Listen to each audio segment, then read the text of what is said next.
Wow. This is hard. I have been inspired by watching some of the just fabulous channels that are in this debt-free arena on YouTube, and feel like it's my turn to step up and take control of the situation. And I'm going to do it a little bit differently because before I do my debt confession, I wanted to take a step back and figure out, how did I get here? Like, how did I get $120,000 in consumer debt in such a short period of time? And this is consumer debt. It doesn't include a mortgage, it doesn't include student loans. There's a vehicle in there, but it's all consumer debt, and it happened in a really short period of time. And so I've been thinking about how that happened. And the truth is, I grew up with credit cards, and I'm not blaming anybody. I'm not blaming anybody else in my life. I take full responsibility for this. But there are circumstances that happened in my life that taught me different lessons. And one of the lessons I had growing up was that credit was normal. When I was little, my mom used to let me play in her purse. And my mom had this little billfold, just a little coin purse. And she would keep all of her little credit cards in there. And I'd pull them out and I'd flip through them and I would watch all the pretty little cards. And it was a normal thing. And back then, one of the reasons she had so many different cards is because you couldn't use Visa. Like if you wanted to shop at JCPenney, you had to have either cash, a check, ironically, or a JCPenney card, because JCPenney didn't originally accept Visa cards. They had their own store card, right? Like if you watched Little House on the Prairie, credit is normal. The Olson's Mercantile, they had credit, right? Which Charles Ingalls was very against. Smart man. The Dave Ramsey of his day. But store credit cards were very, very normal. And this was back when I was a kid, and even into the 80s. I don't know exactly when it changed. But that was a really, really normal thing. And then when I was a kid, I had, a savings account. I had a checking account as a teenager, and I had an ATM card. And we moved to a different state, and my new bank no longer had ATM cards.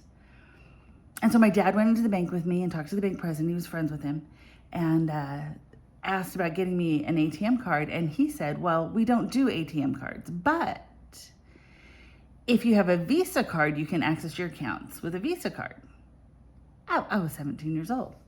So of course, my dad co-signed for me for a $5,000 Visa. I was 17 years old.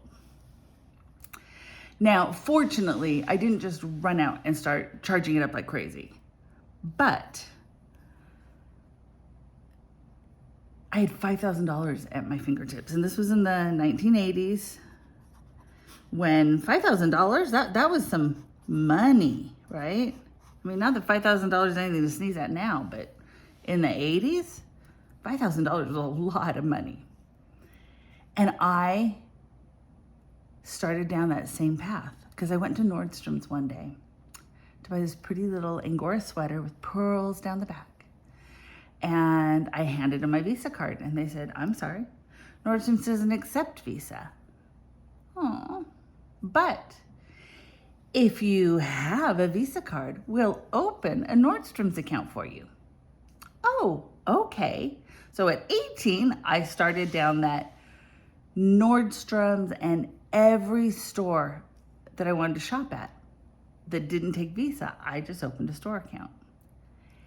And it didn't take too long before I had a lot of store accounts. Because again, I have a $5,000 Visa. And that was gonna just open doors for me. So flash forward a few years, and I still had a number of credit cards, but I didn't have a ton of credit card debt. A little credit card debt was enough to keep me nervous. And again, not blaming anybody, but I got into a relationship where I couldn't say no, and he was horrible with money. And pretty quickly, I ended up with a lot of credit cards, a lot of debt, and not enough, and really rapidly got to a point where I didn't have enough money to cover them and started defaulting on credit cards. And it was a terrifying time for me. So I just ended up closing all my accounts. Well, they got closed because I didn't have the money to pay them. They just all got closed, and it trashed my credit for many years. But just went to cash, and I didn't open more cards, and just went to cash. And that was the only way to survive. So flash forward a few more years, that relationship ends, and I get married. I have a lot of things happen in my life. And I ended up, when I got divorced, I closed everything. Just closed every card I'd ever had, went to nothing. Because I just wanted to make sure that my credit was preserved. Nobody could charge on any of my cards, so nobody had access to them. Well, a few years later, I had a job that was a lot of travel, and I had to float the travel, and my company was going to reimburse me. So I applied for an American Express, and they said, no way. American Express will never be your first or your only credit card. And because I closed everything during the divorce, I couldn't get American Express. I couldn't get anything. So I found myself starting all over to rebuild my credit. I already owned my house when I closed all the cards, so that wasn't a problem. And my car was already paid for, and I paid cash for it. But I had to start all over at zero. And so I remember I started with a PayPal card, and I started with a store card. And I used those for a little while. I kept it pretty small. Just stuff that I really kind of needed, used them for a little while, paid them off. And eventually, because I had a really good income, just no credit history, eventually American Express opened back up to me for not a lot, but a couple $1,000, but that was fine. That was better than where I'd been. And I really wanted American Express because, they suck you in with those miles. And I'd gone from using it just for business to I had some personal travel because I wanted those miles. And other than that, I was mostly living off of my debit card and cash. But sometimes it was a little tough. Sometimes it didn't quite stretch as far as I wanted to, but it was okay.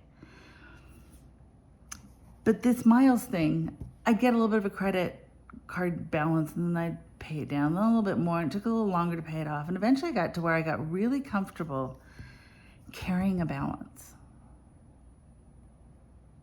right? Because we normalize debt.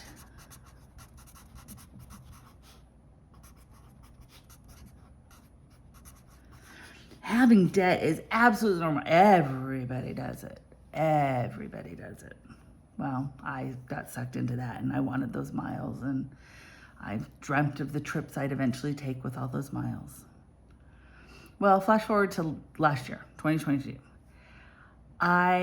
In May, I had about $8,000 on my credit card, on my American Express. And I didn't really worry about it because I had enough money. I could pay it off in a month or two. Not a big deal. I floated it around. I really did have the cash. I just had normalized using credit cards. So I'd like to have a little bit of cash in the bank, and I'd carry a little bit of debt. No big deal. All I had was my mortgage. I didn't have any car loans or any other debt. No student loans, no nothing. But last May, I started down a path that went far differently than I expected it to. And I decided to sell my house and move. So in June, I started accruing some moving expenses. And it wasn't a lot, a little bit here, a little bit there. I needed a pod, I needed a truck, I needed some boxes, I needed a blah, blah, blah, blah, blah, blah, blah, blah, and then back and forth and da-da-da, and all together, that little bit probably ended up with about $15,000 in moving expenses. Probably. Also in June, I decided I needed to buy a truck.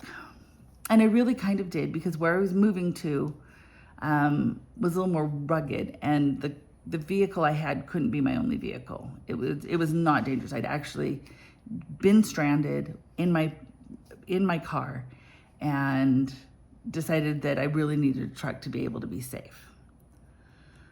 And I bought a used truck. But if you know what the vehicles have been like for the last few years, a good used truck was $35,000. And I thought, okay, but I'm gonna move, and it's the only debt I'll have. I've just got my American Express and a truck. I can handle that. I can handle that. But that's not where I ended, right? Because I had the new house, and it needed a little bit of reno, just a little bit. Well, not just a little bit. Needed all new flooring. It needed to be painted. And as long as I was at it, I'd tear out this wall and do this and do that. And I thought I'd be 15 or 20,000, and there was a little bit more and a little bit more. And the truth is, it's probably 30,000 at this point. But it was okay, because I wasn't going to need to do anything to my old house to sell it, until my old house did need some work. I needed to do some landscaping to get it ready for showing. I needed to do this, I need to do that. Oh, I gotta get ready for showing, and blah, blah. Oh, you know what, you really need to put some carpet in, and no, you need to paint the whole thing, or you need to do tile in the kitchen, or tile in the bathroom, and though might as well do the other bathroom, and blah, blah, blah. And little by little, it ended up being it was gonna be originally 12,000. That morphed into probably $30,000. I haven't even done all the numbers yet, quite honestly.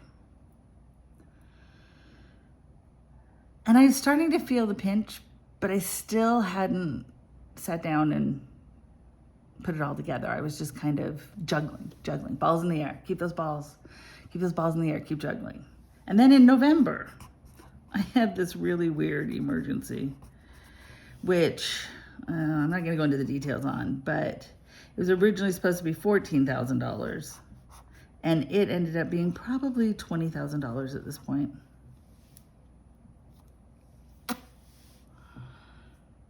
Little by little, I started down a path, and I didn't know how else to solve it. I didn't have the cash. I needed to sell my house. Once I'd started down that path and bought the new house and was selling the old house, I had to do something. And I didn't know what else to do, so I just kept pulling out until this does not all fit on an American Express. And so I opened another card, and then I took out, and I just kept finding different ways to getting money and taking out loans, until by December 2022, I was at least $120,000 worth of debt. And as I look at these round numbers, it's potentially even more than that. Because again, I haven't run the numbers. Because I didn't plan any of it. I was being very, very reactive. And if I had just put together a plan, I probably could have handled things differently.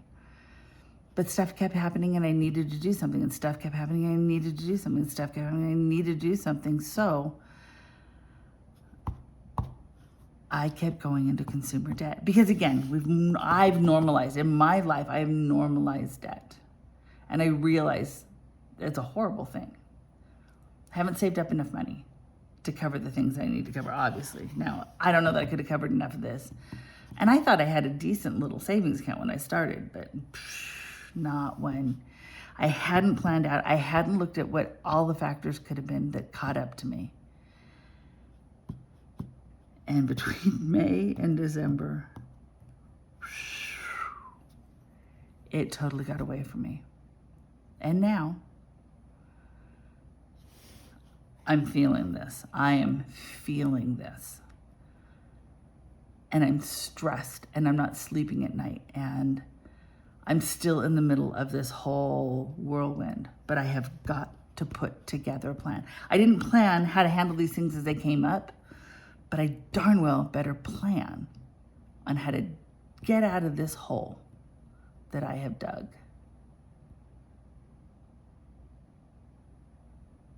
I gotta admit, this is terrifying. Sitting here, talking through this with you,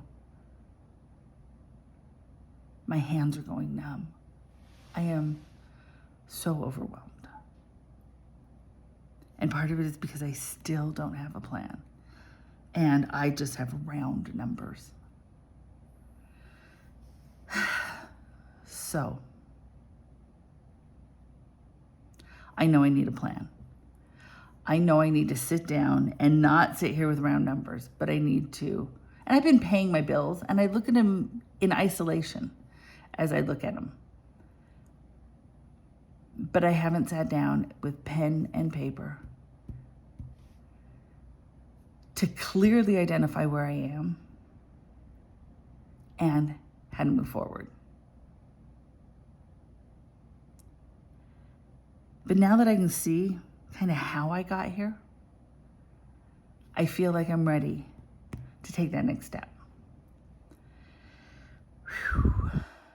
This is scary. All you people who do this and stay really calm through it, I'm impressed, my friends. I am impressed. I can handle this. I can do this.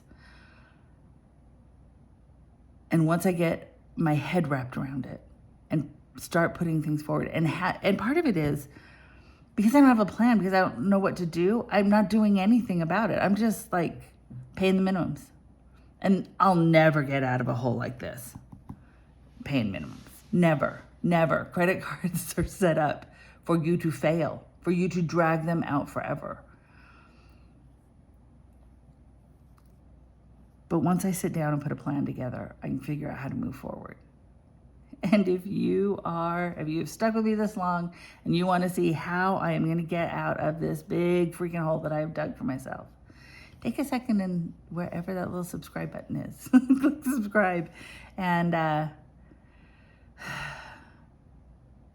you've been inspiration to me so far. I would love the support as I figure out how to get out of here. And I would love the advice on how to move forward. So this is it. One of these days, I am gonna be debt-free. If you want to watch me do it, come along for the ride. I will catch you next time.